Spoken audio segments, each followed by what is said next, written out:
Well, we're back, and somehow today's game against the Colorado Avalanche has frustrated me more than yesterday's against the Minnesota Wild.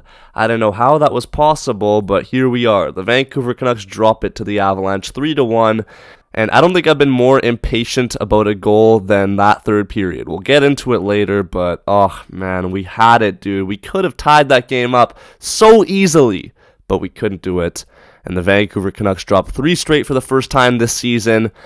And I mean, what can I say? Sometimes it's good hockey to watch, and sometimes some of the players out there just look like they can't be asked to play or put in a shift at all. So, I don't know. I guess it's just the way it goes. And say what you want about it being a back-to-back. Say what you want about it being against one of the best teams in the league. If you want to win games like this, you got to have everyone buying in. Some of the players were working hard, but some of them, well, that just was not the case. This was also another quote-unquote big game for the Vancouver Canucks.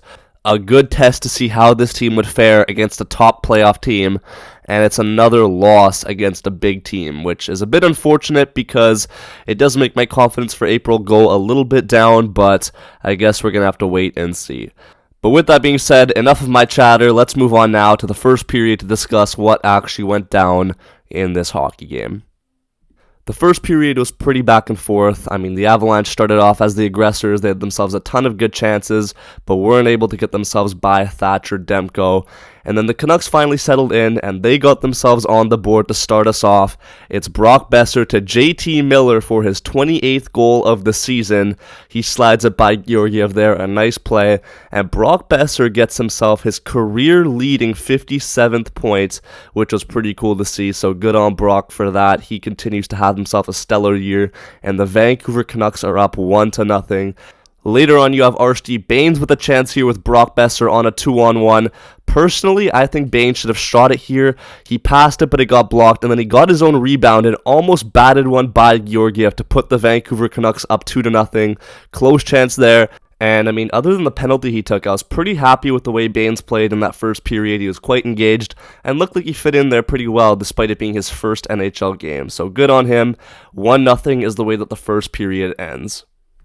The start of the second period didn't exactly go to plan for the Vancouver Canucks as the Avalanche were on the forefront once again, just peppering shots at Demko, and finally, after a ton of chances, they were able to get one by him. Jack Johnson with a pretty bad shot goes over the net and off the glass, but then it kicks off to the side of the net, and then Ryan Johansson is there to put it by Demko, who wasn't able to get there in time. Game is tied 1-1. Bit of a lucky one, but it is what it is. We move forward. Then, this was absolutely terrible from the refs. Miller gets called on a high sticking penalty for waving his hand at an Avalanche player's face. I mean, I get he made contact with his hand on the player's face, but what would you even call that? Definitely not a high stick. I mean, are these refs even watching the game, or do they just see a player's head go back, and do they immediately just go, oh yeah, high sticking penalty? I don't know, but the refs are going to be the refs. The boys go on the penalty kill, and they kill it off successfully, which was nice. And then that is the way that the second period ends, the Avalanche with the lone goal. We're all square as we head into the third frame. The third period starts no different to the second period with a Ryan Johansson goal. He sort of just throws it on net. It might have gone off of Cole or not. I don't really care about that, to be honest with you. But what I do care about is the fact that the Vancouver Canucks keep letting in these early period goals. Completely unacceptable. We let in about 5 of them against the Wild, and it's happened twice more tonight. Like, I just don't get it, man. The fact that we actually need a goal to be scored on us just to wake up at the start of every period is just terrible. And it's not going to slide in the playoffs against a team like the Avalanche, who are not going to show you any sort of mercy at any point in the game. It's a mentality thing. It's frustrating, but it is what it is. There's still time left, and the Vancouver Canucks are only down by 1. But now I present to you what I think is the most frustrating 18 minutes of hockey I have seen this team play all season. We did just about everything but score, and I was losing my mind. I couldn't believe it. Höglander did score, but it was called back due to high sticking, which was a bit unfortunate. I did jump out of my seat and celebrate, only to be sat back down by the whistle of the ref. But we move, it's okay. Blueger had himself a good chance. He was set up by Bains there, which was a nice play, and he was stopped by Georgiev.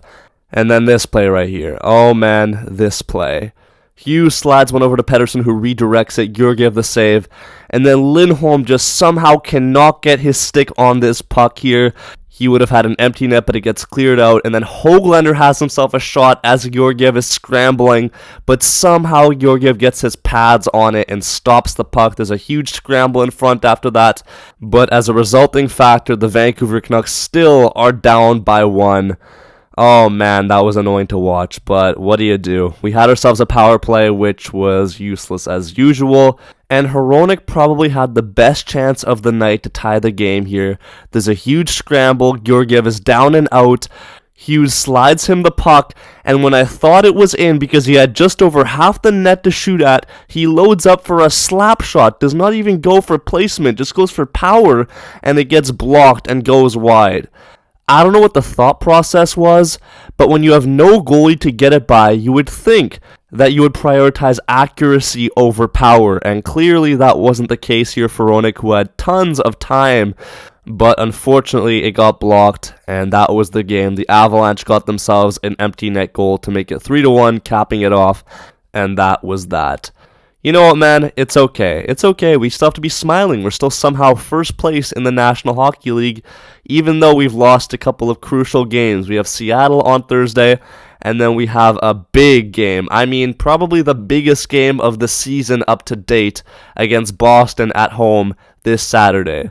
Oh my. I don't know what's going to happen there, but we'll see what we do here on Thursday. Thank you guys so much for watching. Let me know your thoughts in the comment section below. Subscribe if you're new, and yeah, man. Peace out and take care.